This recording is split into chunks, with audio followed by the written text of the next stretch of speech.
I wish you all better tomorrow, but unfortunately, I may not live to see the very tomorrow we all wish for. My health is fast deteriorating in remand. My crime this time was to attend a harmless court to defend myself against allegations leveled against me, only to be remanded into prison custody with sickness written all over me. Before that our parts, may God bless you, but I may not live to see the very tomorrow. Norbert Bogbochi. And this is a very heartbreaking, message. But that's not my first Sasso insecticide spray. Mekoba, you go into details. There are some people and then they are still living. They are living comfortably in their homes. They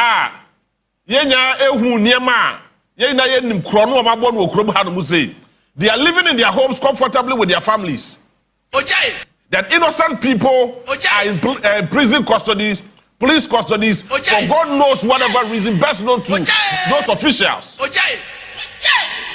Sometimes the court is our problem. Sometimes the police officers or prosecutors are the biggest headache will come here. And I mentioned the outline NDC, the current NDC. More yababa election na mo ho premo. Yes, start up mo na mo ho premo. Ena ye the ora team aba. Ena ye baba teach nkofo. Ena ye baba ye say. Ha? GDM nim ahotoso agana fo nya wo mo ho. Ena speed amode ba ye no. Na ka ye nim say, oh, we die a chekra bosumi sia bosumi woche. Ena ko no.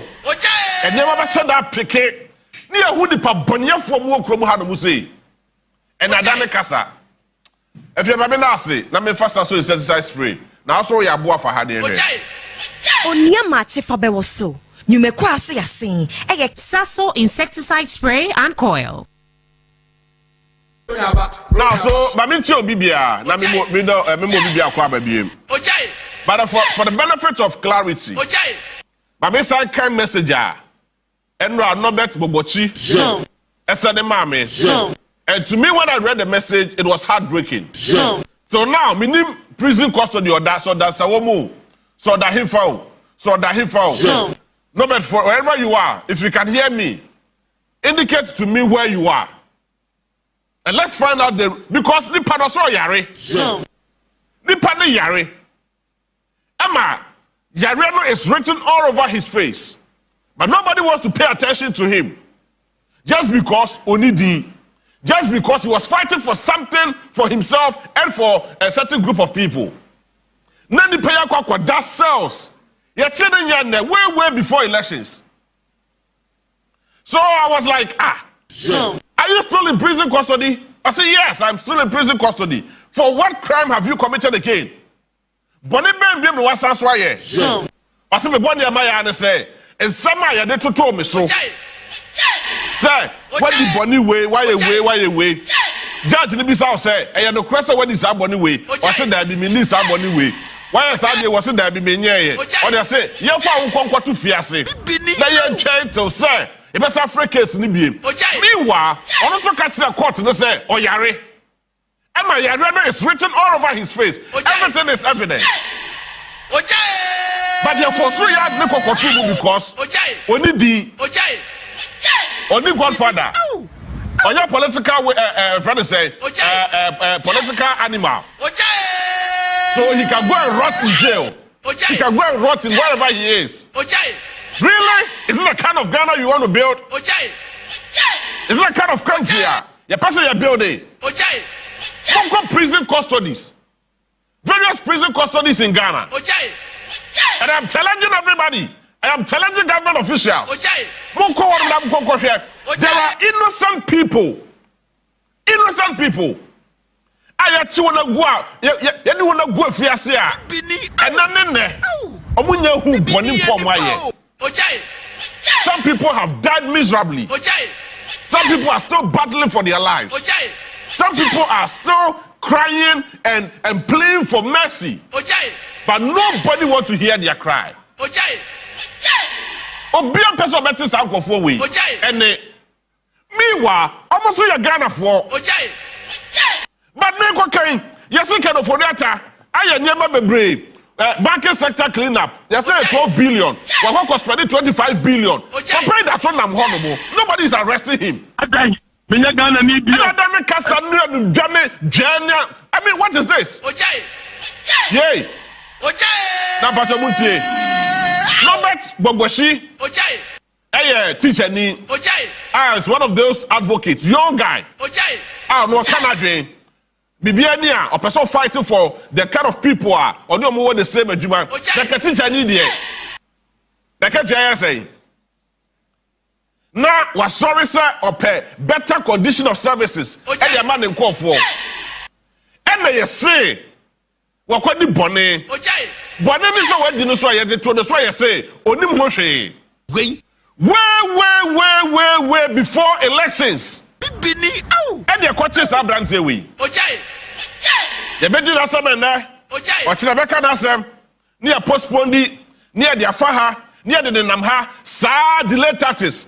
Granted, from January 1st to this time, I was saying, Menoka say, and then it's the 28th or the 29th of July, 29th July. Until now, this innocent guy, whether he's guilty or not, the fact is that Akwe Yare, Abrante Yare, not the prison custody, nobody is attending to him. It's a big deal, and it's a big blow, and it's a disgrace and shameless attitude. And the man can say, "Your mind." Whereas people who have stolen government's sika, you call these people to come and negotiate with them so that they can pay the money. Does it really make sense? Yeah. Abrante the prison custody is here. Now who to mean in Namho? Not care for that and Namho. Yeah. No, people we know. For my Bob would do what Makasa investigation. Those people are working freely. Meanwhile, innocent people are dying in prison custodies. It's not heartbreaking for somebody to just pick up a phone and say, we are fighting for a better tomorrow. But the same tomorrow, I may not live to see that better tomorrow because my health is deteriorating and sickness is written all over my face. And you need security personnel say horrible. Can't just see things themselves. It will not be an kasa. Why are we being wicked to ourselves? As a Ghanani, you Ghanani papa, and a Ghanani, ya dem a Ghanani. Now, or Jewum, son. Because one, the Pakoni need only political godfather, dear. Only on your party back. Anna. The Bush and so and your top government official. It's here, baby. I would know. Now better. What kind of attitude and mindset there was of mine? Yay. Now I'm going to message you. So good afternoon, bro. I hope all is well. Sure. I am still in police custody, battling with injustice. Sure. He's battling with injustice and sickness and sickness as well. I wish you all a better tomorrow. But unfortunately, I may not live to see that very tomorrow we are all wishing for. My health is fast deteriorating in remand. My crime, my crime, but I don't want to pay attention to it because on percent or different than the whole. But every them rather so different. Yesterday I spoke to you about equity. Equity. The law has no conscience. Emra ni mi ansa, emra ni ma dwen. Emra I adi bu ya man, emra edidi ye so, eni adwen. Ye bosom no bedi wechi. Enu ti ene yakofa bibia ye fra no the equity e de ba ye. O say equity is equity. Even though It is not always the case. Sure. But if you want to apply the principle of fairness, Sure. the principle of fairness, if you want to apply that principle of fairness, that's all the maximum of equity. Somebody like Kenofurata should not be sitting somewhere. Somebody like Woodby should not be sitting somewhere. Somebody like the National Cathedral Executive should not be sitting somewhere. But innocent people are rather being punished for whatever reason best known to the state. Cathedral, no, they are going to be as My crime this time was to attend a harmless court to defend myself against the allegations leveled against me, only to be remanded into prison custody with sickness written all over my face. Yay! And now, Ebia no nebema judge ni o say court no any age. And then nebema prosecutor any age say yes what you cool and I said wow because only the and I'm not sure anybody will hear that. Because who is Robert? Who is he? Nobody knows him. It will be some selected few people. I don't know him no better, but she or whatever he is be doing or whatever. It's just because or you're a political person. Now you who conform on what you treat to. You who conform what stage they are on public platforms. I can somehow a bomb mine. Those people are working freely. That innocent people are still battling for their lives in prison custody. I don't know what to mine, sir. I don't know what to mine, sir. Fiame no kase. O raffle. Sa kasa na mo kasa no etu atwa munjai because I say bunu and I'm dey Ghana for. Now listen. One am ko kai yo must say. These are your documents. It's all my documents. Must say the banking sector cleanup. Nanka must say Kenofurata say. Or the 12 million Ghana cedis said that way. Eko wi akire e balu ko 25 billion Ghana cedis. This man is still battling. Momo say Kenofurata say banking sector may here 12.7 billion Ghana cedis. And a letter a balu ko 25 billion Ghana cedis.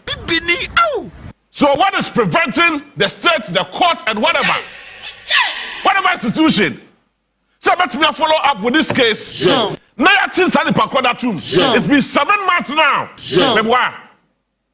When we are signs and symptoms. Now prepare that soon. I'm one more. No excuse. And I'm so you can for attention. Now the state want to have sympathy for him. The state want to pardon him because he's been a former minister of state. Meanwhile, the body and mama say why you know. And also, I must say, an innocent person be who. Because that's way. Nanka, or better with the hospitals. You better with the BIA boreholes. You better with the schools. You better with the BIA quiet. Emma, Papa, Echo Good Banks are hold Emma, somebody like Kofi Amwabe. I don't know. UT Bank. Emma, somebody like Parkway Syndrome. Emma, some people. I mean, one of more banks are hold Ghana. Emma, lose a lot of people. The level of employment that's how Kofi were crazy. Ghana for your dasharia. Yes, I'm for Nina. Because of Kenofurata. I don't say you can watch them. I don't say you can watch China. You have the Kukwasa. Enna, oh, Yababa, Enna China. Me sure I am a Yabako surgery. Enna China, Manya Cho, Yakwako yi. Enna Sanse Brusa. Nyakeka. Na, or mine, a gusu, a bopadi, we woka. Now, Muria, National Cathedral, almost 58 million Ghana cedis, US dollars. Now, Onua in charge of the National Cathedral project. They are still working freely here in Ghana, and they are doing Cathedral, no, they are going to be as yes. Apostle Opoku Oyina, and Anabwa. Yes, I friend. Apostle Pokuyina, Professor Apostle Pokuyina, who was the chairman of the National Cathedral Board also, whatever. Reverend Victor Kusi Boate, no more Mukawuni. Say, yes, say, I no cressa. Some for way at the $58 million US. Near the Coco see just, I could treat just a romantic hole. And crane. And then your man, near the edge of sites. Contractor the Gusu charge Ghana. I'm a Ghana never met here because you didn't see horrible no. Or what charging per day. Ghana never hooker. And you are telling me that these people should be working freely? And innocent people should be going to jail? Yay! If this is what it is in the air, and the moment you want to say, I'm not one and I say your mind, why you pay your chill? Why you pay and your chill? Yet this is what they was when more harrier. Yeah, chill. Then what go cartoon? Yes, you want them because of Bianca Hoshe. No, what's in an andonka? Sad, so Bianca Hoshe because you're chill. And then I may. Yet the come how to say, Emma, you say, National Cathedral Board or say whatever. You tear an ungodly salaries. You check of what car doesn't poor. Yet your man's car and the check of what car. Me, I have never been against the National Cathedral. And I will never be against the National Cathedral. But the attitude behind the National Cathedral, that's my biggest headache. And these people have committed serious offense to the country. And they are working freely.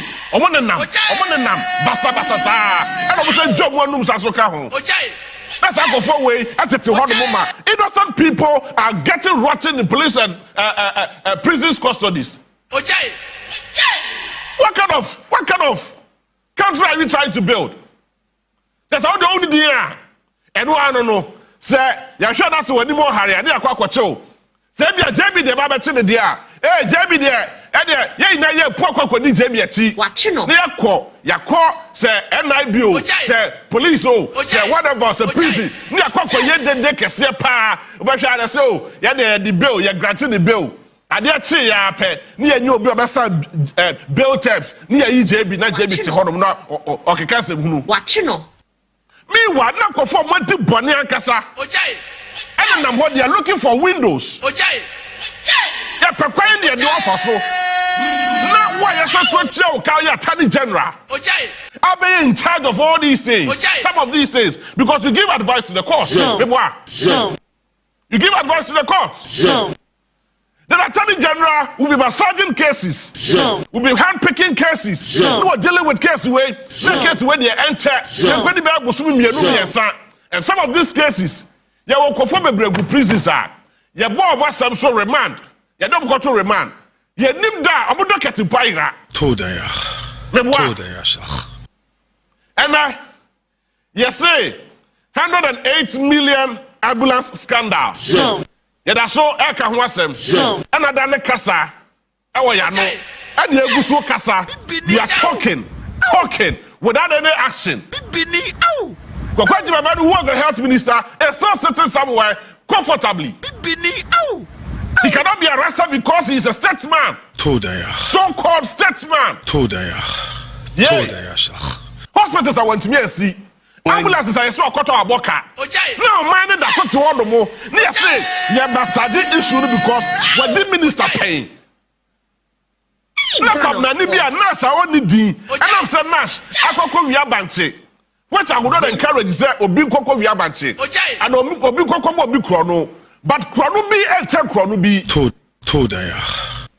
how the Pacronia see Uncle remand. You never work to remand for God knows how many years. And I'm say only D. No near Buseni be a D.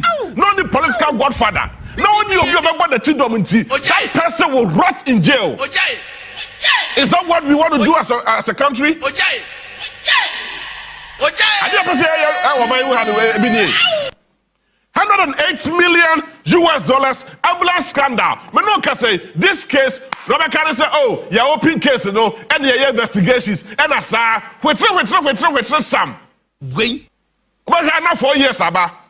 4 years, Abba. both at the latter part of the 4 years about to abano. Near started witch hunting, political witch hunting. Near to check for be basa basa. Na creating tension, a creating chaos in our memoha. Na innocent people, egusu di demua. Some of them will die miserably. Ombe with a sasabe moi. Our prison's custody. Near fetch, near kwako say war.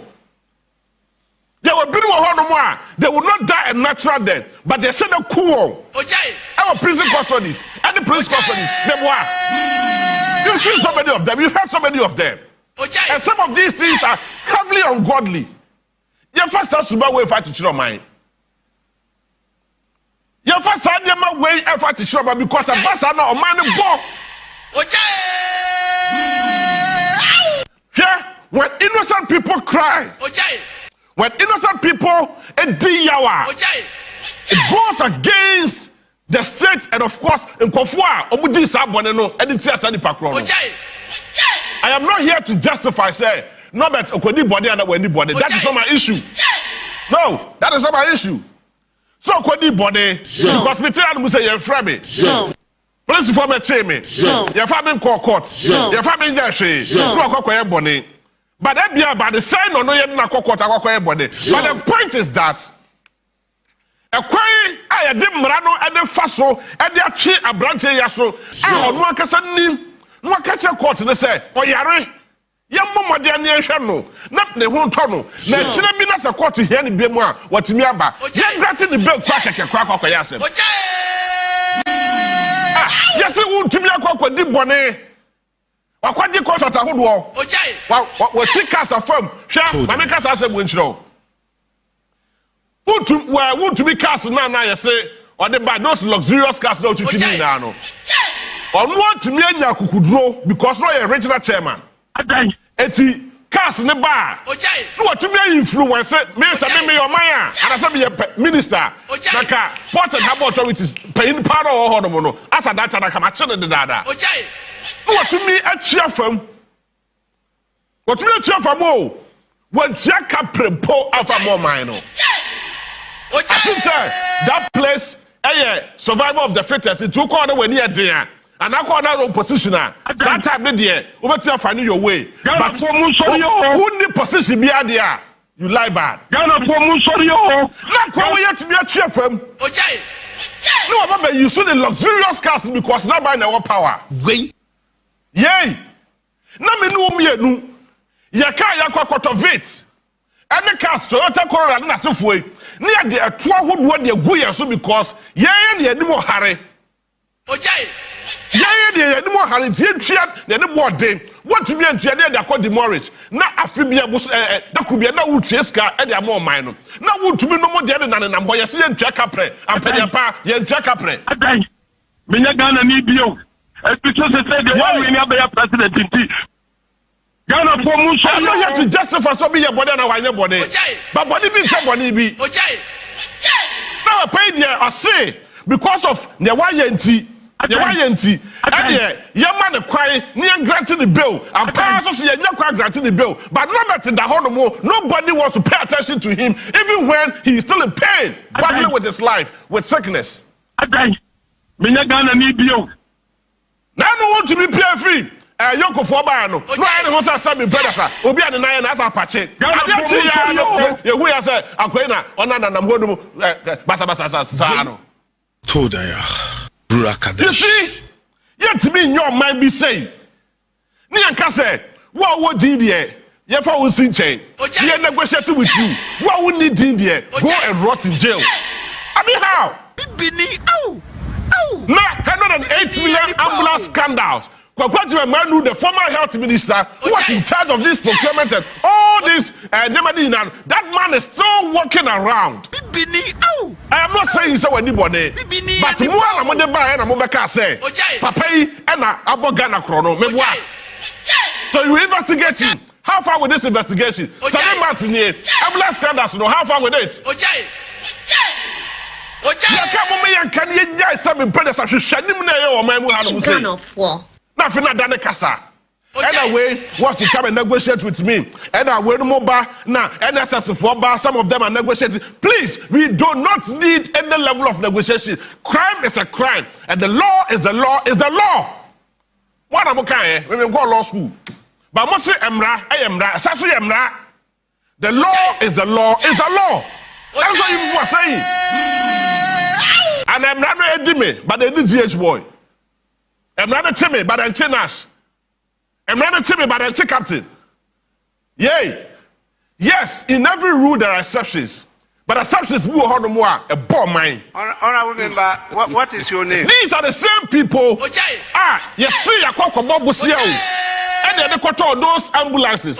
These ambulances, they call Bobusia and they call Kotoye. Yes, say. It's can be over 108 million US dollars. Scam that kwa for be sassy. Na the pakore de so nanti hono mo. Na me ebia me ni obi anya akasakasa na me ho ya judge na hinti. Judge na say mo fa ne konkoto afiase. Na time me pe na my friend say obra do me yi ni ho ano. What nonsense is this? What nonsense? What kind of obani ebu ni basabasa sa no? And I've said it and I'll continue to say, sometimes the court is our biggest headache. The same papaya. Yes, sir. Ya rebia by friend COVID-19. Papa koto vaccine fabre or baya. Vaccine no. Mama can bro food here nati ase. I said the scandal exposed an attempt by the government to produce a vaccine that at inflated prices, which reported showing that the cost of the vaccine was 19 cedis per dose instead of $19 per dose, instead of an estimated or expected $10 per dose. It's not vaccine bakubia $9 and that's me boy. $9 and that's so. No pay that so that boy. I feel paying call by year. Papa catcher said, "No, not doing your juma. All sides are contract. All cast are no, not doing the honor. He was under duress or some kind of useless pressure. And the law is the law is the law. And we are saying that this man should be pardoned, but innocent people should go to jail.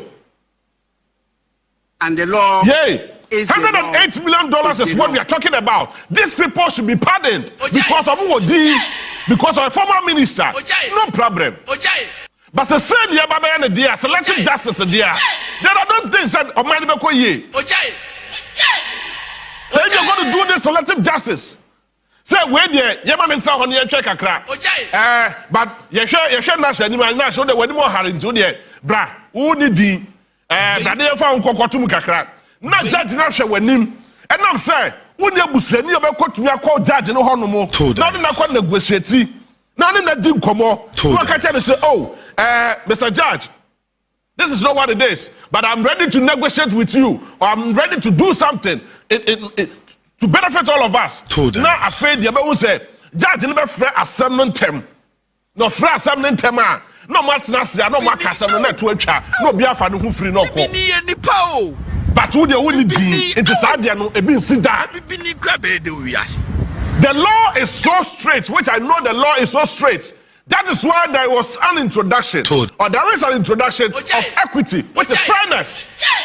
And the law is the law is the law. The Speaker of Parliament says that the law is the law is the law. And the law is the law is the law. The suspended Chief Justice, I said the law is the law. Emra. And the Speaker said, yes, and you can say the law is the law and it's the law. And the law is the law. It is a Ryan Radia. I don't think I'm running to be me. I'm running to chime me. Yabonia, ya chime, Kusi, and the Moko to Fias and Misu to say Kusi. Now, Fay Quabania, or no bomb mine. Why are there to Mamunina? Aquaphobia for watching Wonka, aquaphobia for wedding them, aquaphobia for web prepra. That's how Aquaphobia and Namhono, they are walking freely. But what your quarter, they are sending a budget. Yet, because of your man paying be, I want to say, why a former minister be paid? Why I say it is those people there. Let us give them those privileges and the chances to live around. But who would there any more hurry? So you continue to rot in jail. This is what they are talking about. Now you see COVID-19, about 21 million billion Ghana cedis COVID expenditure. And no, that's something I'm holding more. Ghana, you are sorry, you are Bobusia. See, the Kokoto, ya Bosani, ya Bono, ya the Baba boy, ya Hobra. Na kwabna ni ewie sika de good bottom na yesi sa nipa kro no nate won mu bra na kwabna ni ewie sika de good bottom na yesi sa nipa kro no nate won mu free mo branko babia a struggle or ye an advocate ojai yesi sa nipa kro ne de na ni mo harenti ye to bo mo no ye nku no ye sai no ye ma nipa kro no onkoda fiase no owu ojai. This is the kind of jokes, sir. You didn't tell me how to say, you the level of a junior that's being paid for them between. Some brothers, sir, you're paying for them. Sometimes when they take decisions, especially some of the court decisions. What's the order when I would take decisions? That decision will pass. Okay. The person has been remanded. For God knows how many months. Musume so any meboa. Prison of police custody or whatever for about 7 months and even more. Your friend or your can ask him, are you guilty or not? I said, I'm not guilty. The law is the law. Then kokodem na time I'm a pair. No my friend, now aba ni aye hwehwemu na afi yetime di WhatsApp. Meanwhile, hey radenya kopo. The law is the law. You see, if you begin to build a system like this, you see your man, you see a selective justice. And a way they own their bra.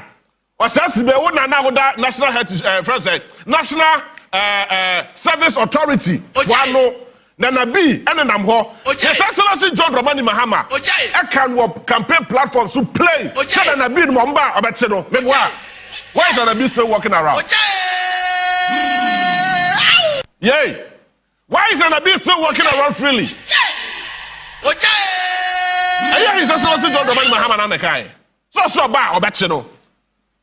Because NSS 4 chrono, Ghana 4 chrono with ghost names. And this same man is walking around freely. The law is the law. Meanwhile, go to prison and see. People are dying. They are dying like animals. And the law, for God knows whatever Bonia or more committee is the law. Now you will conform where the moon and one move freely. They are not. You will also fast phobia. One man chrono. You also fast phobia. Now tell the general so bad. No about Casa Bebre, Casa, no action. Casa. The law is the law. What's the special prosecutor? The law. The law is the law. Yay! And the law. Ever since Kusi Jamin assumed power, the special prosecutor, until once Nampo to Mukrampo, Mayafa once and Uncle Joe da. That be another Casasa, not be other than to comedy. Some who san the Ghana Yatim is the and the young who you are prosecuting innocent people at the expense of people of we nation reckless. And perform my bomb minus uncle for the day. See young Jawon. No one the winning D, or no money freely. The law is the law. And the law is the law. These things will not help the state. Just speeder. When the far home, when they say Operation Recover All Loot. Operation Recover All Loot. And the friend Ora. Ora for say 130 million Frontiers COVID tested scandal. Now, the Frontier COVID-19 airport scandal implicates the Akufo-Addo Bawumia government in a corrupt contract. In a corrupt contract that prioritized profit over public health. Despite attempts to block information disclosure, documents reveals that 1. Frontiers were chosen without any competitive process. Number 2, procurement laws were violated. Now, Ghana Mremu said procurement law, you violate here, it's an offense. It's an offense. Utumi kwa dam mani ye. Now, Frontiers charge $150 per test, but government received only $10. That's how go for way now. What dimrika? Akwa betrocho sa nyema way. Ama Ghana for nya jide omumu. Moso ba ya kukwasa sa. Kukwasa ne kasa tin kasa sa. Kasa sa ye wushi. Yay! Bibini ye nipa o. What you want when more hurry?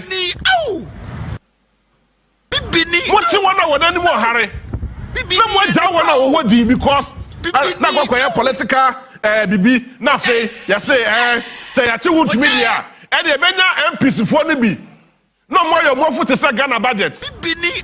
No go salary arise Ghana youth for your country no more start no more then that alone frustrates the government, and the government says that okay, let's look for a means to release him from the police custody or whatever custody he may find himself. Na by na negotiation no more to make jaisa ni pakro nam.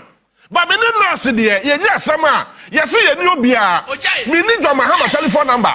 And I mean the Akufo telephone number. Me the Kedoforata number. And I mean the Attorney General reference saying. When Me need the number di say sana tie dia. Wo ni panyi bia wo fie ntia ne wo de kokko dam.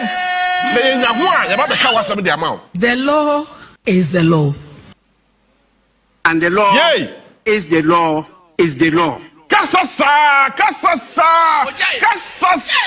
wo krom how do we say? Kasa sa. All in the name of court procedures. And a court let's say, and a court let's say, and a court network that say, and a court network that say, and the investigations. I did write myself, me and with myself, baby. You might think I don't understand the processes. Yes, I may not understand the processes to the core. But move your choir mufaso before and the prosecutor chachikata. Yay! Move your choir kufuor, but paying that kufuor, and the chachikata and the two mu. Was that not the same court? Move your choir fast on the chichim kufuor, a buga pele, no one those squad. Oh, Mudi Ghana Sika, Mama say Mobo Ghana Chrono, and Mudi Ghana Sika, granted. Or money in any J, but now, about the science, is there people are a nim, I was also Mona Mosia, some of Bomani Chrono, and your man. Sandy Pakwe, some Kofukwe, and a son in Namhonomo, and a Yehunia warrior, and water to a pandaco, and a money number 3, and a yaba. Oh, I tell you the way that is now, Sikadanka, Medit 20 Ghana, but a kind of honor. I mean, what kind of country is this? We are sick. The law is the law. We are sick. Until we sanitize our system, innocent people will die. And the blood of those innocent people will continue to be a curse unto the nation. They are sick people. Say your sanitizing system, no. Near my seven predecessor, one boni ni wo ho. And I say innocent people. Say mo walk is yamu. Na say omummoja omuwa. Omummoja no be dane no me e de mo man no. Onua Maakye o. Na fe o man no e bre. Ye be bibia enye ye. Bon say ye toto fa hanum say ni ye bo on goals. Say that ye ho hare magoa. Ni ye hye on goals. Ni ye kasa ye ho bone. Na asa nipa krona wadi bone no. Na wakofra empemfuo ani. Eti onam hokra ye hu no. Na sem afri ye trim. Nti aka ne ho asem mpo na asem kura akwakoba. Just because he's a political figure, he's a political animal, and he has been in politics before. So Sani Pakrone there, to hell with you. Me machire wo se san kro. Why again need ya? Omo yare. We are GH1 na hokoba sama. Ye be wi a wallet kura wo ye friend say national security ye be wi a who wallet people. They are sick people. You see, some of these things, we talk about it and people feel that we are making noise. But say, Onua. Say, Onua. What can be normal? But never come to Naka Nantini. Let two let me go near and I will say, me never want to be out. Now, for the most of the na Ghana for mo sorry o na say o ni akeka se munu sa These are some of the things we are talking about. We are not targeting any single individual, but the law is the law is the law. You people are saying it. The law is the law. And I'm say here, $222.7 million US dollars. A Bank of Ghana corporate office scandal. $222 million US dollars. Bank of Ghana corporate office scandal. The law. Operation recover all loots. More than what buy here. Must say Bank of Ghana corporate office sika over $222 million US dollars. After one sase, mo you say scandal wo hu. Sa ko fo we omo we na shop da so ti wo. Na scandal wa. Do you know is the how law. much $222 million Ghana US dollars can do for this country? And yet 22 million Ghana cedis so. $222 million US dollars. Yet the man who will bet me I am man. The law is the law. Yes, say just corporate office of the Bank of Ghana. I for one sass you just gather you. That's how confirmed that now innocent people are still getting rotten in jail. And then you be ni. And the law is the law. And we sit here and we talk about the fact that where there or a political animal is a political something so or the politics no ya pardon the kakra. No say na kukudo be kase se me ba bremu bemu a e be chemu nko for the go. This is madness at the highest level. Is the law. This is madness at the highest level without any apology to anybody. No. Because se say you be your mind here. Then I don't see the reason why it's here. You see in your court. Now I'm paying that for in his own wisdom. I can say, court no a check I will send me what to do. It's your court which is a fast track high court. That court still exists. But no can say a confirm busu gurmanda or winning a buboni for my year.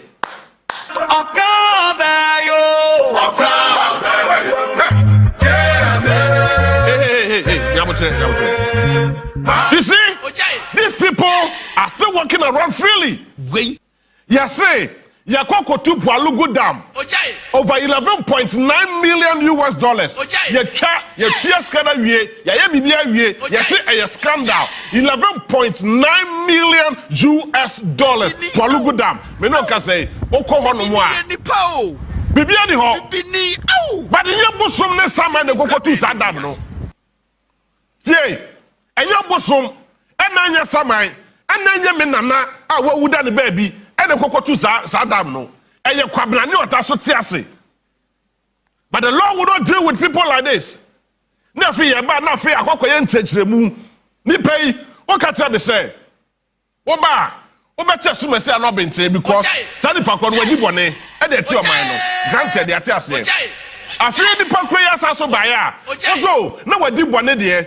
But Onua say a good time bia e say to me etieti na sem na ye ma court no enya daje no church nsemu na yenya enough evidence na ye de those evidences no na ye de take you up the process nseburu sa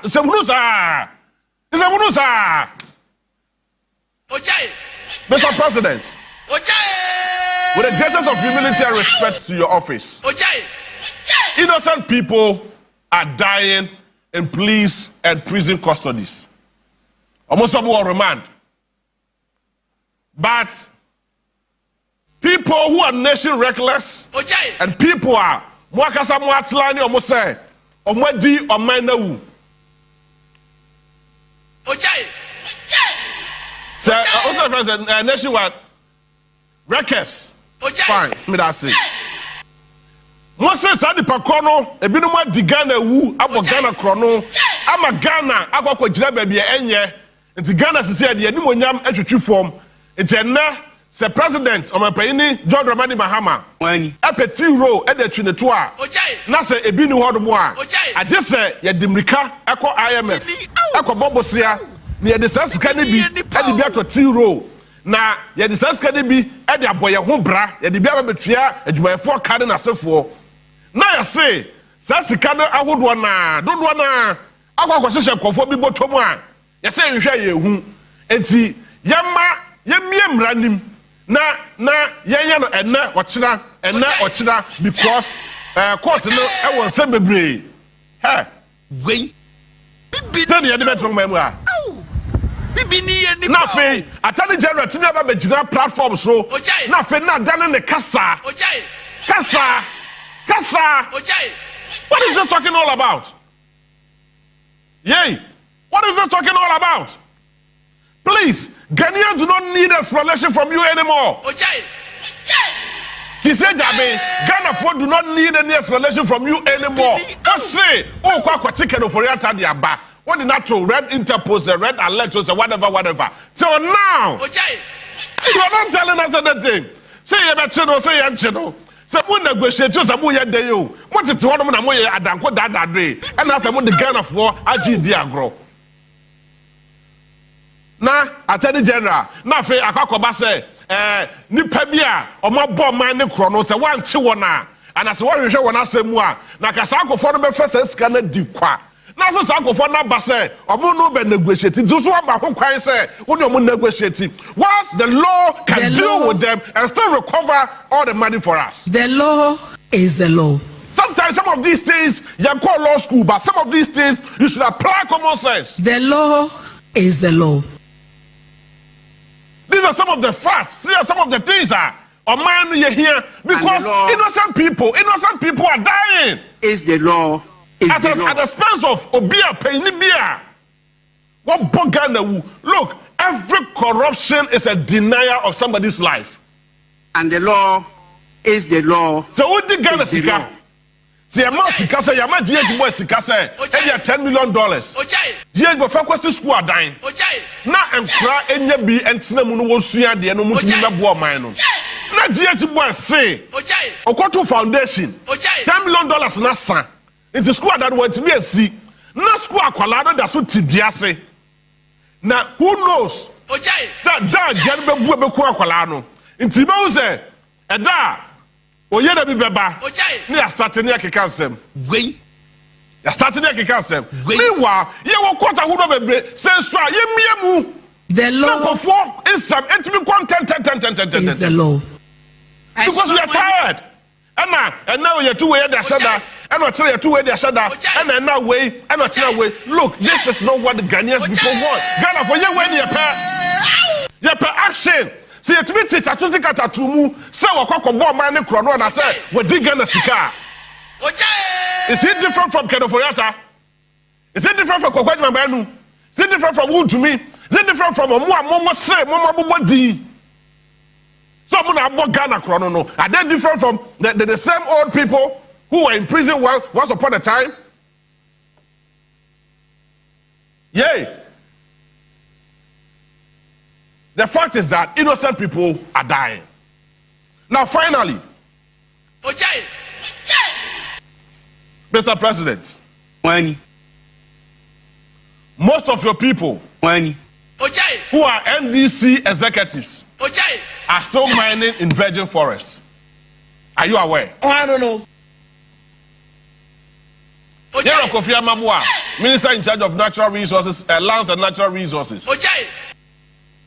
You people, are you aware, sir, some of your party executives are the same people mining in virgin forests, and now, because of, say, a binary society, Jabosa could take you over also Eye Galamse DB. Now, no, Ashanti region. I'm going to check mining. I'm going to Galamse. As the chairs cabinet, about 80% of them are NDC people. True of us. Yes, true of us. Today we might not see the effect of our Galamsey activities on our lands and on our health and but mind you, sisi ameno ka say esikafo mo krom ha no mu say no astate kran so fia manone e de babe no wo ha babe no de e be koso anum so fit and tiny sa into hospital say wonya kidney stones, liver cirrhosis and then hwan ya bobo yare basabi near the amount but kromas ka for that wo was kan de anyone now we ye Galamsey papa we must say yes when the assassin That's how for the number of cotton so do one no abrochi do one no. But no me no there. Because one matter Chinese ah. Look. Say your cost your money to say NDC nie aba. It's Yema NDC taking over from NPP. Na Galamsey no butu ye kwaje site ne so ye bi. Na NPP so by say NDC for na 2 Galamsey no. It's ye kwaje bia man no ebe bo. We are all here. And we once upon witness a certain regime. Yes, I can see want to me excavators meboa. Meboa. Now no be the first, was it Atabes or first John Mahama administration? Yeah, question want to be excavators. What be said the another by the dear no your first excavators no. What be said another? Let's ask me, His Excellency the former president. So Obaya no, what happened between Onone who to be excavators no machine no. Because I heard say, yes see. Judgment debt to be a coso. Emma no na to be peja no biem. Emma no the year Galamsey. I feel koko wi achire. Na president asaba be gina platform so I can't tell you as say as at the time or kasa de there. Chema who to me na konta my name was not involved in Galamsey. Now look at what is happening.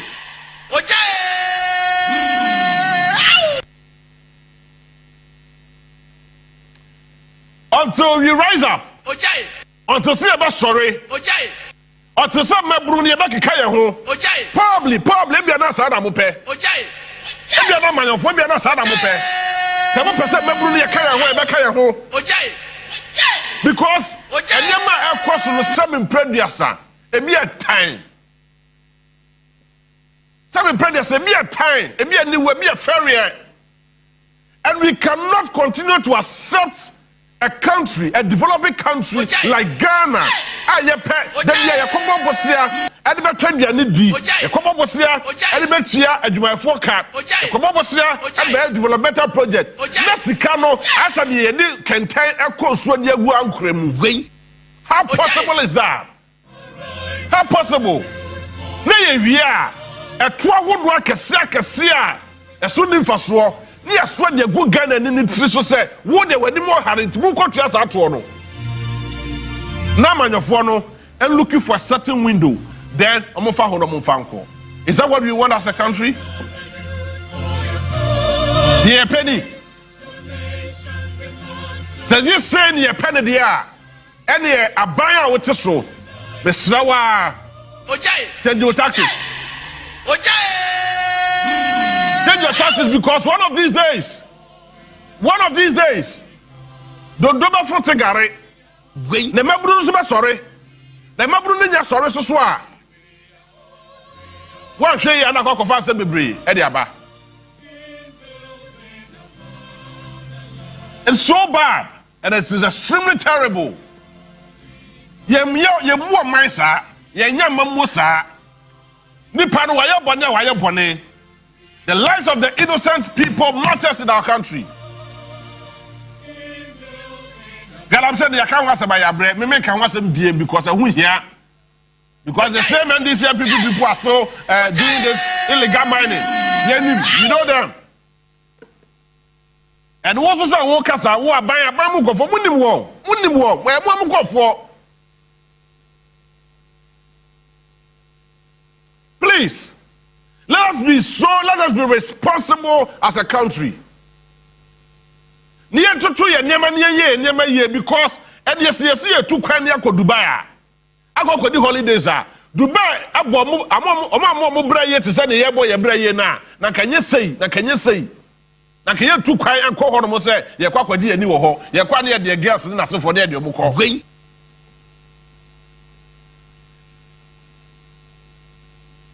It's about time we live up to the task ahead of us, Mr. Dear Politician.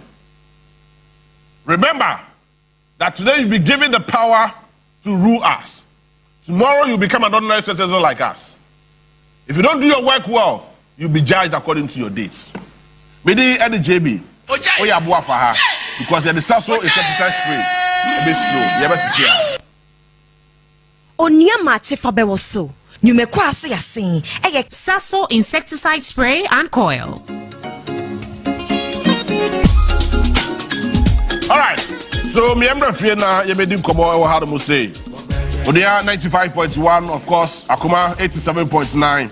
And all other social media platforms mo enyadaje mo hwe na no pay, mo tie na no pay. My memo scan Tuesday, right? I'm Abuska. Na yendi star 439 hash.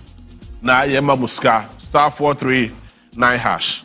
And the ska kakra we ho fine pa. Ya mi adom ska we ho bi wo fie na ne wo bank so de do so puo. Nche ne say na yenye ska na yetumi edi enum. Because baby adri there say na yenye ska kakra fine kakra ne de ehye ho because sika wo ho a eye sika no ho a sebe akode de kai so titi so dwanti what I say but be ma de e so ma nante ya akono sika ba ho na afi otumi eye o mensem kakra na bibia so tumi akoye e de amount into dial star 439 hash na wafa option number 3 for option number 3 now kobo bebre wo ho no mo wa select 5 cedis per wo de benye ska bebre. Why? For 5 Ghana cedis per na also the benye ska na fe bibia so etumi akoye e de amount. And ebedi kobo, but let me also use this opportunity to say a very big congratulations to lady pastor, and I don't know whether she's an apostle or a pastor. Marita. Now no memenda and they share the software thing go srawo no ho papa. Congratulations to you, and may God increase your anointing. Na ofa unko adumu enko adumu. Nyame shraw na onyo kese pa. Ma member fie na medi nkobo. Chavas, bibia boko there. Nyame adum boko. Good. Ska wo ho. Ana adwuma wo ho. Adwuma bebre. Adwuma bebre. Because adwuma dey oya business steady. Sa. What I say. And at a point in time, you need to work smart. You don't need to work hard. It's okwa chefasa. Ubenya kwaya be faso, be hu kwaya be faso aye adwuma. No ye adwuma ni wi a, you work smart. And of course, now the hard work akra dia ka ho, you are good to go. It's chere adwuma ho do e wo ho no de me bi. Ebeda ase the nchake sense so be my ahwefo ne atifo nyina Chafas Institute of Practical Studies. Chafas school pon a Ghana TVET adwuma ku no e boy chidom say yem fans an adwuma tete ye embre o man ba bia na so wi bia o pepa ne say o pese o suan san adwuma. Chafas school into misere mo function mutirim sa do ana na adwen say seminar bi no ba na workshop e na oba da bi entisa Chafas school into your pretty school pepe. Enti na ye bom nka ye se mo a mafa mo form se ye training ya be sha se mo beba bi no mesere mo 2nd August coming Saturday e ma renfi na e fa ho e be dom Chafas na won so e be je insanadwuma entete ye ni bi wafa form nko ade 2nd August this coming Saturday e ma renfi na ebra afi so no mo a mo fa form no ye gusua ye efi se efi ene ko si Saturday na kwan bebrewum enu nti no bon moden na won so e be kan ho na na training na eba no so fa ho shem training no ye wo forklift e wo ho ye wo excavator e wo ho ye wo backhoe e wo ho ye wo long vehicle truck eno so bi wo ho long vehicle truck na ya na bebre no binum se o minim ka twi meden sua epamcho ye wo beginners classes wo ho ene ye wo advanced class wo ho no beginners ne ye omo ni manual car etwi se wuntwi manual car da ana se bia wo de wutwi car ba automatic na wutwi a ye do be fa beginners class no be kire wo se de etwi manual car no ye wi a na ye do akọ long vehicle truck no so na ya kire wo no so twi wo experience ne de da obi wa woni manual car twi de da me pacho wo ba won so wo be call straight to the long vehicle no na won so wa akosua na won so watimi anya insanadwuma no na wo de abobra e wo man mu esan se ba bi a o man no ekọ no na se ba bi ewiase kọ no woni insanadwuma sabi wan hwe ya na wasem abaye mobo enu ti na Chafas Ghana TVET adwuma ku no e boye chidom se yem fan sanadwuma yi ahodo yi embre obibia na won so wunya sanadwuma obi wo ha na wanya opportunity se obetu kwan akwakoye adwuma wo akwantuom na wo kọ no busa ho sanadwuma ben na wo de kọ busa ho sanadwuma ben na wo de kọ na wo de wo target ne se wo kọ a obetwitwi nchansi mu da be mesrɛ mo but modern I say ansa na wobekọ no wo de wani ba be piem e wo chafas na wo so begye nsa no dwuma entete na wo de akọ no kwa wo so de akọpẹ adwuma na wagye akatua pa enya bi de behwe abusua mesremo message su biem ye wo training akese bi te say forklift na say ye wo programs courses be te say forklift excavator backhoe long vehicle ye wo multimedia studies ho ye wo fashion and design so ho ye wo plumbing electricals ye wo nail and hair technology and so ho wo pese wo sua etrio wo pese wo sua say de ECC more and also chafas ye obi ho 2nd August training kese chassis training don so ye chassis no na ye bom nka ye say after training no ye be ma certificate yadi atum e wo wiase afana nyina ba bibia wo pese wo de kopɛ adwuma no wo betim de certificate na akopɛ adwuma ye san so e wo akonya wo ha so wo pese unya national TV certificate ni so bia akonya wo ho se won so wo betimi afa yensem na won sa aka bi e betimi aboa ama won sa aka bi afen so license a wo de be ye adwuma e betimi aboa ama won sa aka bi training no wo ba no anase school no wo ba no hye no so se ye be ma amano a wo besua ye be ma free t-shirt school t-shirts, you be free. You be graduation so free at the amount. But Monday national so graduation you free, t-shirt you free, manual so you free. BBBA e kan ho bia no e free. O helmet be use, o reflector be use, ni nyina e free. Chafas pe e na benya sa akwanya and as a chafas pe e na betimi amount sa opportunity way na won so wo die so and as woni so ade hunu abam. Na me kan say na me bɔ modern na mama wofo no so adwena ba so say mo ma no emfa mo ho enje insanodwuma tete mu mo modern na mo ma no emfa mo ho enje insanodwuma tete mu efi say insanodwuma ya ade a ba bibia obehu bia na say ba bibia be kwakoduru bia no betimi e de aye adwuma apesika de agu botom e bia na akwantuo do akopie baabi na ho kyere ntino unya sika anase wunni sika esan so won insanodwuma ntino betimi aye ala anase 1 or 2 now so when sika e de ahye obotom mesremo awofo no mon hye no so na mama mo ma no emfa omo ho enje insanodwuma entetiye mu afen so no e be bo mo nka ye se enipa bone fo adoso a mo de chafas din ene chafas logos e je nkrofo sika di mesremo mo ma mo ni na ho na se wo fa ye number yi na se wo ne ye na musini bi din koma a o ma momo number anaso ma mobile money number na short code a make sure sansa na obe send sika no obehu edin chafas training center ansa na wa send sika me say si e ma momo number ana short code make sure so obehu edin chafas training center ansa na wa eden wa send sika no e de akoso na eguso na e bom kai say 2nd August training na chassis wa fa admission form on fa admission form a e panya e da ho e de maw se on so be ba be kan ho 2nd August wa fa bi de dan so a e ma renfi na ebekan ye ho obi o ha wo se bi frachire na eba me pam chafas ye wo hostel facilities wo ho baby bia wo free baby an ubenya baby ada wo de be ye training ubenya baby ada na wo da ye training me se ubenya baby ayeden ada na wo da ye training enti ema eno enya wo da dwen se achire na wo free baby bia wo baby ano ubenya baby ada na wo da ye training me pam chaw won hye no so na munti 2nd August na training no chassis 2nd August afa forma bacho bra 2nd August on fa form so a mpanifo say what fa ko a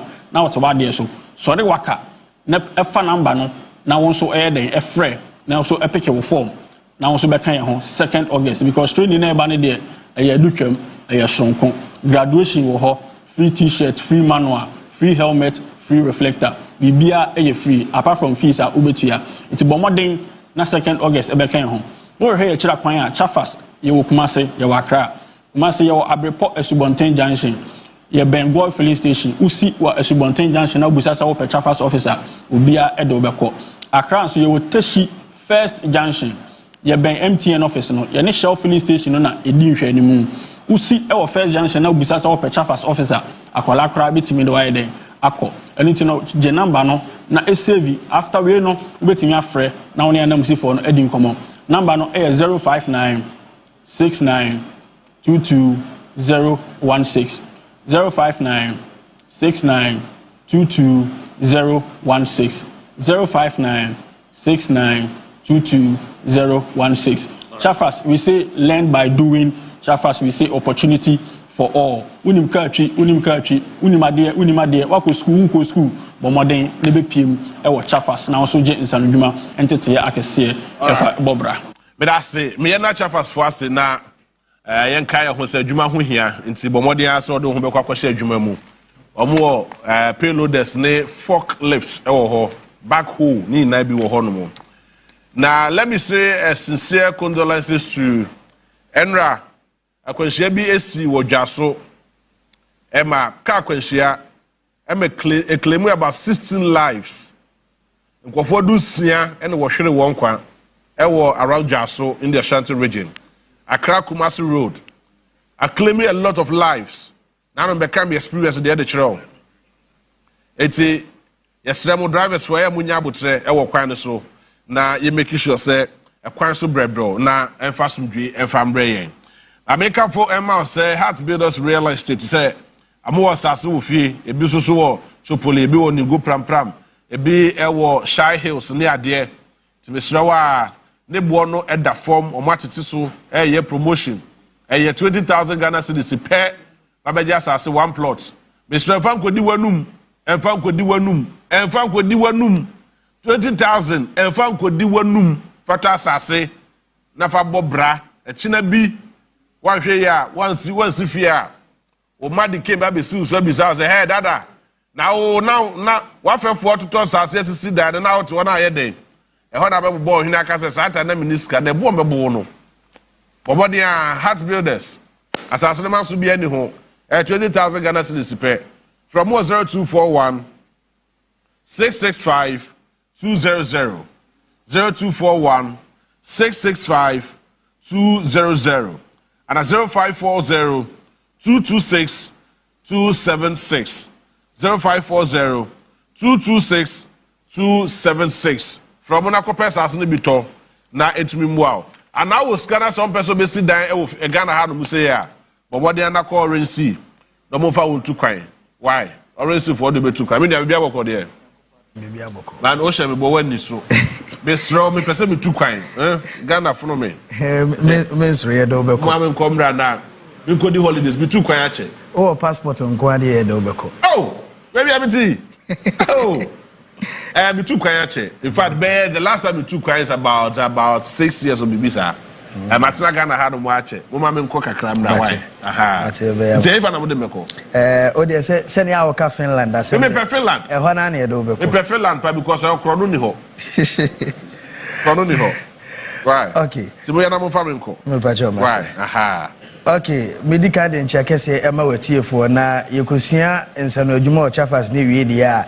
na we so obomodi answer be ba orange sea because forklift no ye fan crofo pa omomutwi forklift no uchi forklift only problem bomodi forklift sir bomodi answer be ba orange sea because ye do kwa sika wo beje no esewani na ye dia no me pacho ye study abroad orange sea ye study abroad tourist visa and work and pay me pacho say mpo obi na ama invitation a bomodi aso be fa ye number na egu screen so na frɛ ne nyine betimi aboa wo bibi e fa kwanto hu bia no bomodi aso be fa orange sea consult number no na frɛ ye mpanifo no na ne before so beto aso no enkofo keka say omo me register for Australia no munya frɛ wo Australia no ye gu so aye frɛ ebia bebre about office oza ebi date about crampo oza bebre date about oh I see yeah but unse ade ba ko no say your friend according to date. Oh, okay. Because your friends will be register 1st June. Na say oba no be 2 obi say or the guarantor ba na bi anipa no ba be 15th and na say 20th June ni bu befu. Enu ntina your boss say your friend according to date. Nti say bi say your friend wa me pacho endu so ntina your friend wo no. Na me pacho study abroad na tourist visa no. Eno visa before payment.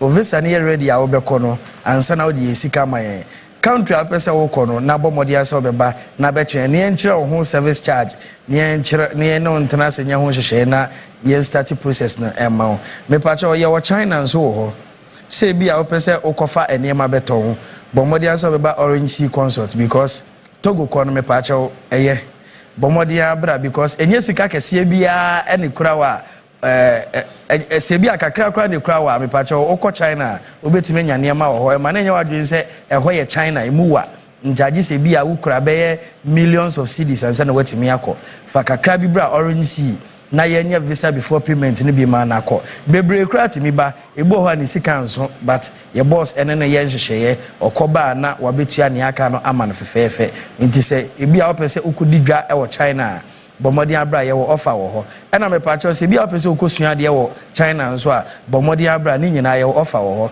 ena work campaign no a registration fee ena obetua after registration fee no police report ena obeye because a work and pay or visa and no ticket na nyo na obetua Orange Sea Consult penifo ni betua bibia na de wako me pacha so yo ba so ye bema so wonsa no adwuma so ninsa no adwuma bomodi abra because warehouse packaging na wo ha obetimi aye bi nti so yo ba ana ye bema bomodi ana bra ye office Accra ye wo Ablikuma Peace Village NDC office na nchen ho no ma ena Kumasi nso ye wo ejiso NPP office ne nchen ho pe bomodi aso ba your office me pacho work and pay no after say ya start to process no ye be hia guarantor baako uni guarantor dia me pacho yentimi emfa wonko because ye be hia guarantor bebre wo ho a odi omukọ a omutirimopo esonko esan se oni mo bi e wo man ne so te say Canada ne ade ane ye wo fa wo hoyi obi wo ho a ne busuani bi wo ho nti okono ewoni tirim se kono a okono eden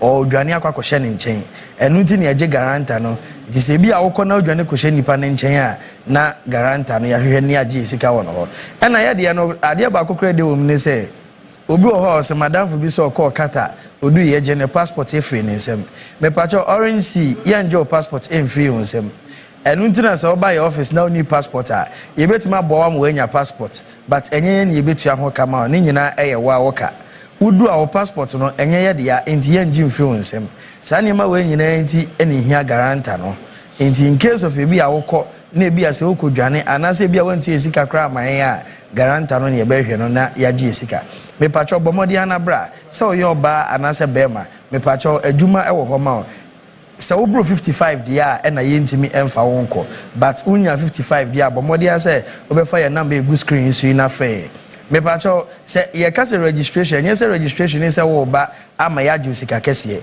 obi ani ho obetima kase Orange Sea ya je no 2000 and ase 5000 cedis crown powder debi because e work campaign ye ya ma ho enti se ebi a se ka wo sika kese bi da ho a menya sure se bi aka beba se ye work campaign emma ho enu sika ni ho nti no waba se ye work campaign ma ho no nti Orange Sea dia me pacho bomodi aso beba because se uni sika ye ba ma na se wo sika so na pese otu kwan a obo ho visa but aka ticket o de beko ni nyina wo ba ye betimi aboa wo na me pacho Australia for na mo date na ba out no me the number bi betu dwa me pacho se wo ye new client a me pacho enfresh a number no Australia for na mo date about na ma ba office abe check no mo na mo fresh a number no na boss ene mo nkasa Accra number no is 0245 261125 0245 261125 and 0592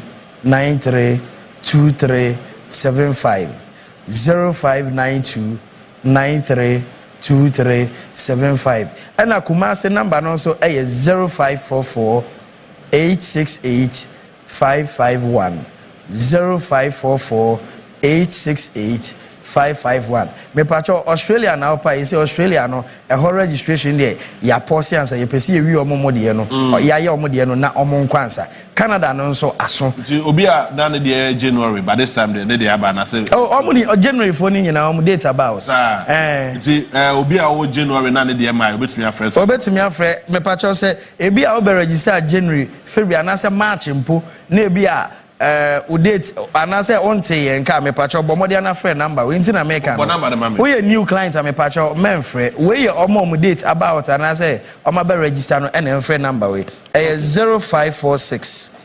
518 430 0546 518 430 okay 0546 518-430. We are for January, February for March for the big home. Binum kakra bi neka ho. Enti me pacho say obey registration that time na bi a wo date mba out announce yenka bomodi na friend number na ye no twetwe nkomo. But I say I know you already see consult bomodi a we nye azabia nye wagadri bia or the number amount bibia ni afre na afi muntu ho anabon na bibia so ntumi nkoye emfama. Mameka for Young Executive School emfama. One of the most talented school and one of the most blessed school ewo Ghana had to say Young Executive School. Me pacho Young Executive School. That's me brave wo ho akofo AD. Na ohwa it is the only place Oko now the Obano called out Usua de Honomwa. Obano Enya Kwan etu kwan kwa monone. Ya de kra no ekwa fuom ekwa kire no the way a yesi eyekua. Ya de akra no ekwa dwom na ya kire no the way a yesi edidwa. Ya de akra no ekwa ahifie ekire na mamre ne amane ya de kra no ta ba ha no muse betua the way a yesi esamtwira dwuma. Ya de kra no ko ba bi bebre ekire won nyema pa ese wo ye. Nti enye book ne kwa before so be free class bo no mo aba no na efie nyansa ne wo ho na book mi nyansa so abeta ho no mo sa kra no ommo Ghana kro no da oni Ghana wusu so da na wokọ Young Executive School ho no mo wusu say yes we na friend school state of the art facilities e wo ho no mo nyasam ketwa it be say wa bomodia na fa aba ne ko ho no mo omo American Town a ebe Opekuma Junction Kaswa Widiba Highway e pa chodu ho no mo a obodi na bowura ho no mo na oso oba no ontimi enya baby papa obetumi asua de na adwemu atumi ada ho number be fresh 0208 196108 0208 196108 0208 196108 and 0569 80 9015 0569 809015 and 0249 415088 0249 415088. Here admission is on the board for papa school fees no head that from say boko ti pacho bomodi na fa aba de ko hono mo na odoso entimi enya adisa papa bi na emfa embo ne bra na bibia so ntumi nkoyie emfa ma no na me mrafie na me medi kobo kakra o hado say why feel Lady Pastor Marita congratulations. Thank you. What I did was a prophetic consecration. Prophetic consecration. And a bit higher than ordination. No? Okay. So how do I refer to your office? Oh, prophetess. Prophetess Marita. Difoba. I'm shocked. Obia is shocked. Yes. Yes, but I was there to witness the program, and it was so wonderful. So wonderful. If you're hanging out now, chair me your door. In kind and in cash. What I say? JB. We try to pounce. Steez power they buy. What I say? That is all well. It's all well. Congratulations. Thank you. The boy Yakupon Paya said, "We're anointing in Yakese." Amen. Aye. Mumpai won't. Aye. But then you know, so my is coming Eddie. Aye. The rich answer. Ebe Juma. Onya te ade o rich answer. But onya pie free hand mo de o D4 ba. Who so sumu yas. Gosh. Alright, boy, come on, you come na message. Okay, it's yeah, I shall for me chamo. I no pay Mumfan Chame, meaning my voice now a style, but Mumfan Chame. Where do for voice? I made in Chakasi if they were 539 at the Bremo and no pay. I hope so be bia and we ye Onua TV I shall 4 and they but Sika here Bible Christ Sikaya Dienina into who here Sika Eddie to chow Eddie chow bills Eddie chow hospital bills or buy a o mame just say unye sika dia ye nyama pi na sika ne de e ho akwan na me ba be chiro e star 446 hash o dial star 446 hash no wa option 1 do be call Daywa 539 chop money Daywa 539 chop money I okwa eno no draw no 10 a.m. fa phone na dial *446# na option 1 no na you chop money no anope ya na ye scan it to phone so 10 a.m. na draw results na then apa into no direct 1 wait me try 1 number per 2 numbers 3 numbers 4 numbers 5 numbers ningina there were permutations so ewo ho a wait me dey then wait me etwa na so udi direct 1 a usika na times 20 direct 2 times 40 na direct 3 ebema times 400 mean e ho na emedano because we try 50 cedis they are multiplying 400 times untin wo bebia na direct 4 amount times 5,000 usike bia odi bedeng odi ebecha dodo na wutwa no sika dodo na odi betwa no eno so ne behwe na ya bo sika no ho amount nti se wutwa 50 cedis 100 cedis a game a obetwi so no na ye bo sika no ho amount based on the numbers a ye di multiplying amounts no amount into file phone no *446#. Now go option 1 feature Dewa 539 chop money. Dewa 539 chop money. Now option 2 who dial short code *446# now. Option 2 no de obeko area draw 1:30 p.m. Dewa direct. Dewa rush hour. Dewa rush hour area Dewa rush hour and also so same mechanics na short code no *446#. Now I call option 2 no do ko area 1:30 o dial short code no so option 3 edo be call enyumre 7 p.m. and a direct 7 p.m. and no a direct lotto game no and also so sikana na mabubo so no na niema ye game na ye strong ko ne say numbers now be selected from no from 1 copy 39 pay from 1 copy 39 nti ema 10 na ube kwan ya obefa so edi no ka ube hu ana wedi because numbers ni esua nti fa hu ehye na twa na di *446#. All right, na August August 1st ye start ye raffle ye play for more raffle sa raffle ye be on Fridays anopebia e wo Maakye so live and I be fra man for mu bedi na ya congratulate mo sika obetimi didie eye bubuja nya ne se obetwa up to at least 50 cedis in the course of the week no before August 1st now we try about 50 cedis na say dey bia we try 10 na eno ene be ma wakwanya ama wetimi raffle na yetimi amount about wetimi edi sika kese Friday no pacho JB numbers na numbers no na me confirm the amawe me ba 17 2034 17 2034 and na me twa be dem me twa numerologist for idea was sempre kwat na mo na ase na me suasua numbers 17 2034 me twa 17 2034 notification number okay enuni hweniye o man ka se me ye o mo asa me boa which we di kesi o we ni abre me di mu ne no 17 2034 na pick 3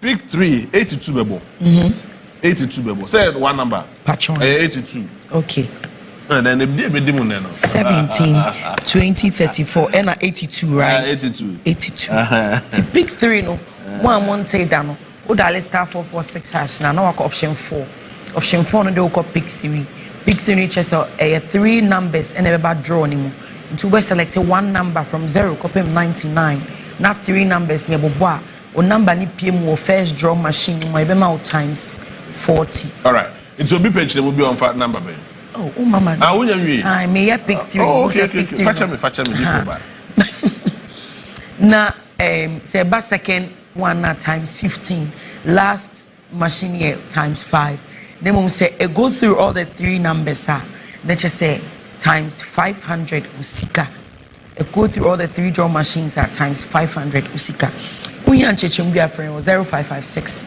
259 249 0556 259 249. Me do be biase. Mom wishing me congratulations. Mom went to me amba. Mom was sending me messages. Mom was sending sika. Just say mom bar for you. Me do be biase. I mean show. Be pray. Yes, that's it. Yes, that's it. Thank you so much. So yemra na nyame adoma. Me da we yakwakobo Onua GC brand gala no. Ada community gala no. Yegusu a ebobo na nanu pa me call. Teshi one me share boys zo bobo na me say e da so ho ma me. Esa metimi abo still na me wo vim metimi abo. Enti ye de me bo finance no ba ye ne be ye selection no. Enti mo ka che ko from ase. La che mo ka che captain on the better pool we friend ko from a. O che mo mu bi anchi bi. Enti nyabi adoma finance no yeah I think this Saturday right? This Saturday and the bo finance no na yeah we bo finance ye dim ye ho ko from agina po dim ho na bi gina offensive for no mo na abobɔ no pepa e beto atena menye ti mesro obomo de asa oba behwe bi na so do ho aba begimu bi e ye Onua 95.1 ye GC brand community gala no ye guso a ye koso ya boba e ba sisi ya teams no so far Ashama Revelation community 2 Ajregano Adenta football teams need now qualify at the quarterfinals. Ashama Revelation community 2 Ajregano and Adenta football team we now qualify the quarterfinals. This year 4 teams pair. So 4 teams away. Na epem tu ntombe kan bo mu bo wi a no wa be hia yen. What you say? Aha ni a kire we be to abi wo ho no mo. It's Saturday 26 okay Saturday. Ebebo na afi yetumi ahu nema ekoso. But the more also yasini be a Franco Trading Enterprise, dependable herbal home. Sasso and the National Petroleum Authority, your power specialist herbal hospital, and of course supported by Standard Mineral Water. Open to the mobile for 0546063747. 0546063747. Nafi yetimi enim kobo. Yewia. Na ye kwakope baabi adam ya sumadwu yen ene saa no eji se ye koma ye kokoda dan bia na dan ni nwunu ni ade da bi ese eja baabi papa e betimi ada na ye ho atɔ yen ene saa no ohia easy waterproof paint for paint dan ni mu fama e dan ni mu nya kono what you say o dan no wada nsuo tɔ a oni nsuo ni asem ene saa no chance dan no so ni guso a na ye dede ntu tiam obi ante ade say Alu ya. Oh, rekodo. Agutanu ya. Obianu hu yi. Kocha de char mama ai. Mate. Me wa bebi ohia wo na ebo ho. Oh, na bi. Agutanu ya na char mama ai. Mate, makashen. Makashen obeti. Boye komwe. This is what the prophet. Adofa ye cha hwefo a mo hwe ye nyina. Hope so obia ho ye. Me hope so say enso ye etoyi. Ufie ni problem bia.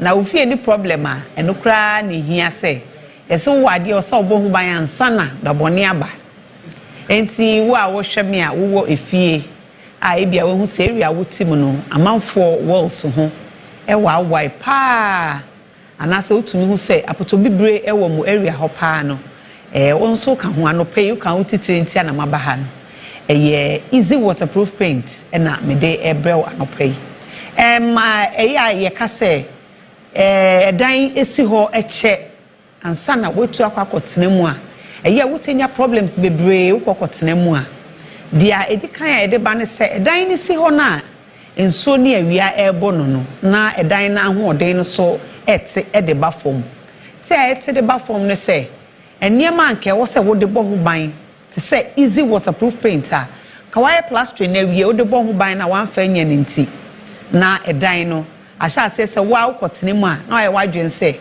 opese wo bo eka bebre sanopay wasidan na ebia we do plastering level na ebia opese wuja kakra edisi ho na wo dwen dia de beye ho ansa na bese wo awunti na no pay me ba ye enja plastering ne saa emfensi ho efise wudi si ho a eho beye apoto bebre te se dan na wo hwe o screen ne so no yempese edan no ho beye apoto bebre saa because eho ya apoto bebre a ye kona ye de waterproof no ana wa waterproof no kwa na de koye ho a enya adwuma e wo se ye twitwi edan no ho na ye twitwi ho ma na ye foforo te se dia wo plaster ye no edan ni bi wo ho a ye kwa ye twitwi a apoto bibre ne didie ho a ma chese wo twitwi wie kra na still na wo tumi ho se apoto bibre ni bi e wo ho eba ne sa na e wo se ye sign the plaster foforo e de fa ho ansana ye de waterproof no e de aye protection no wo ho e de amount enti anope e bia wo wie o plastering anasompo wa ye wie wakwa kotenem we penti ene wo hu se dan no e hu wawai e so no app wawai wo ho abon se mark e ba bedem e wo so wan hwe ni yi a be hu sa fe de emu na start se e bie kakra e sha senketenketen a wo hu bra e sha se sanketenketen na e no ne best time e wo se wo di easy waterproof paint no e di paint so se wo se wo dan no esro no e na start se wo sa cracks na me hrewa ma yenko e dan no sro na yentwitwi ho enfema wo yentwitwi ho ma na manenwo na fe wo di easy waterproof no e de aye wo di ye wo dan no sro wi a na fe wo ba e dan ni inside no so na wo di bi aba be ye esro no se de be ya esro de ne ewo no na wo protect in and out ni nyina na etumi esave you eye wo walls so eho ene wo hu se wall ne hu nyina ahyase se eye max eba ehyase nketenketen ebi wo ho kra wani ma ho akosi se be ye kakrakapa na fe obi ba ofia na ye tantantan besewa se wo hu sa problem bi ewo wo fie ewo wo dan ho ana area wo tim se nkrofo a ewo area ho no problem ni de ewo ho a na wo so dan wo ho a wo se ebi beton yese awrade e hira ayi efie ben wa no hu se wedu so enche bedu so nti ko area bim na hu se walls e wo ho ni nyina no apoto bibre ni ade wo ho hu se walls no ho e wai hu se ensuo e wo mu area ho a paint a ehia e wo se wo use e wo fie e ye easy waterproof paint me pa cho tie mi ye e ye easy waterproof paint no ye mfa nya adwuma e wo ba bi a wo hu se eho enwo ye se ensio ewo building ni mu a wo de ya enye yie enti na da bia me se de ehia ye ne se wo be ye cleaning because if you wo a enye adwuma enti first ye cleaning wo ye cleaning ni wi a nyabotre na bo awrade mpa ye na wi ammo na ma ne nwo wo hu edan a awo a wo hu wo hu se awo awie no na fei wo de easy waterproof no e de aye mesemo painters no eya amoba mo beto a ema mo ma omo amokoye omo dan e ma mo pressure mo ne omo fa eyi steps ni nyina so pepepe make sure say baby a de kwa akoye no eho ye twitwi ho eho ye neat eho awo dust ni ho eho so awo plastering ni ye very neat a wo say cement ewo mu pa if you say plastering now de kwa akoye so no ahua wo mu a enya adwuma mesemo a make sure say plastering no eye cement very well as cement no doso e be ye adwuma e de amount na fe wo ye first coat ni wi a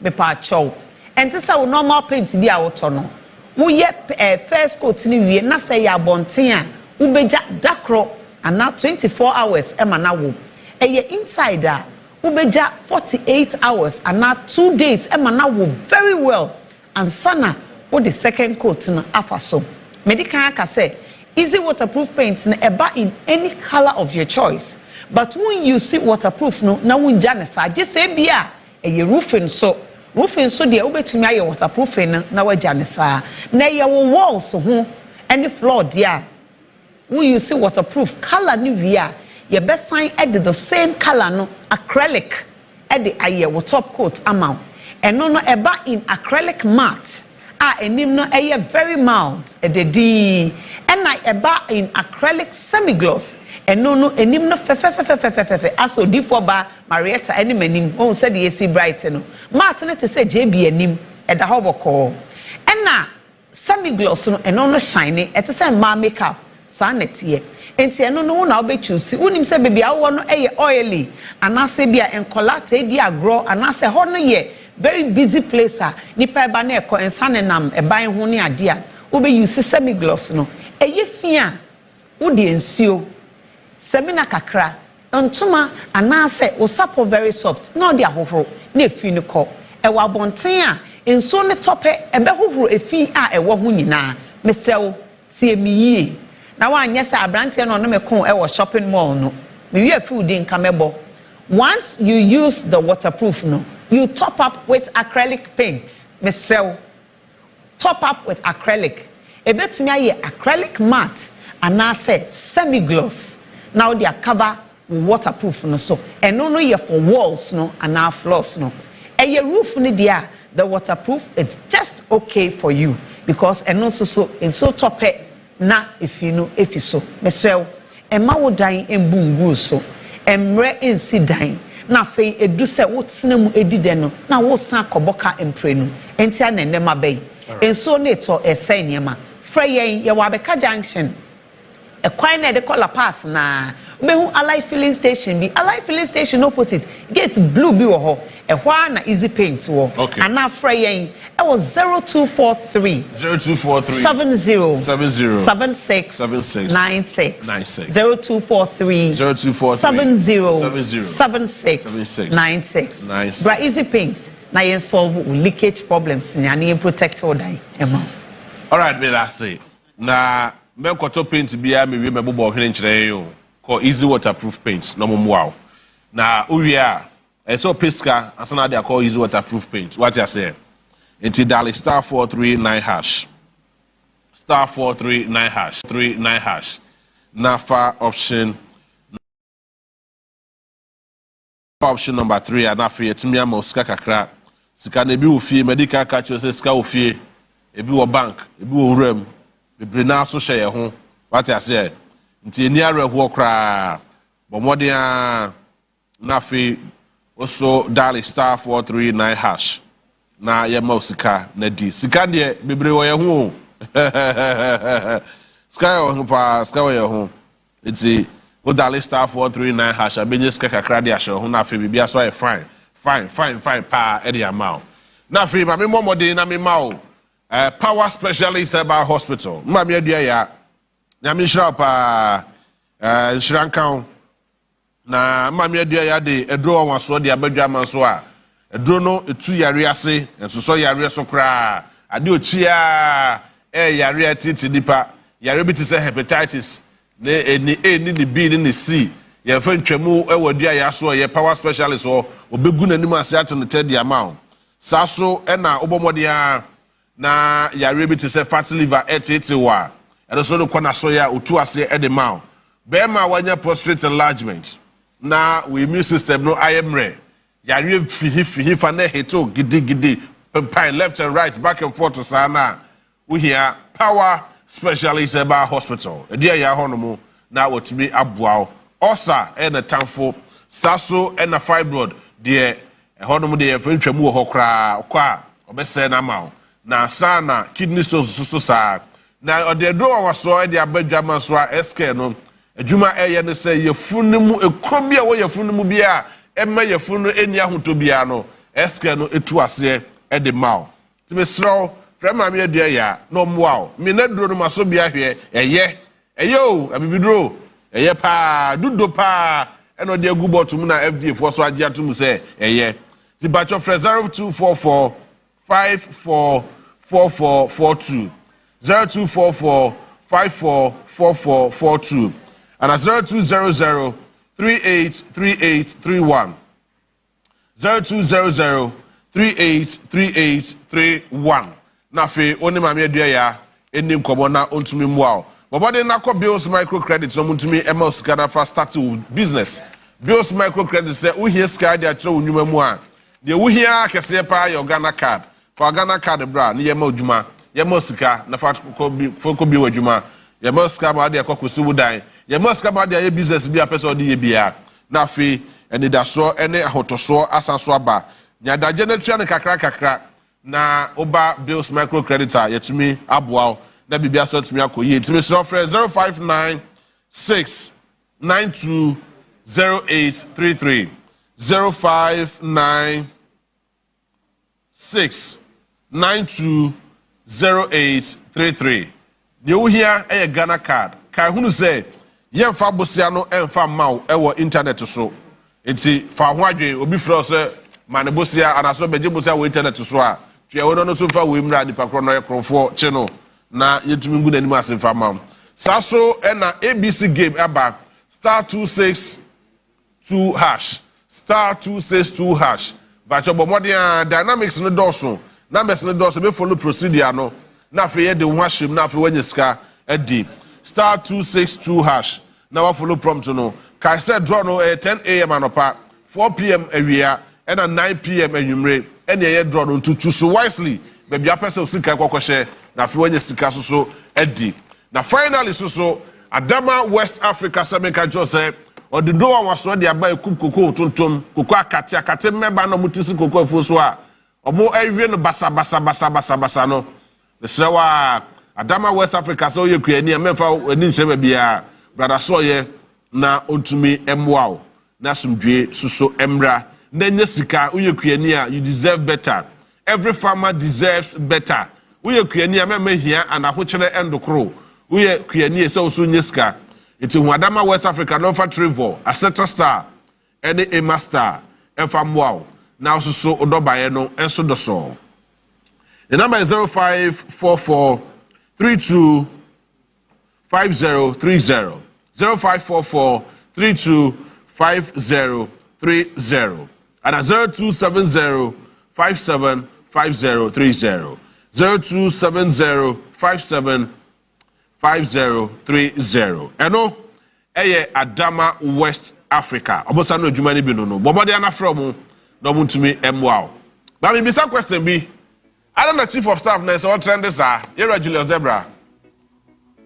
Me danu me ho aba na me ba ka ho aseba cho. Besa Ajaro me nua bi be ye wedding weekend me nim se bia betumi aboa me na okay me nua no eba na me ba na ba be ye me nua no wedding no ho announcement e dia ma na bibia so tumi akoyi. Me danu me ho aba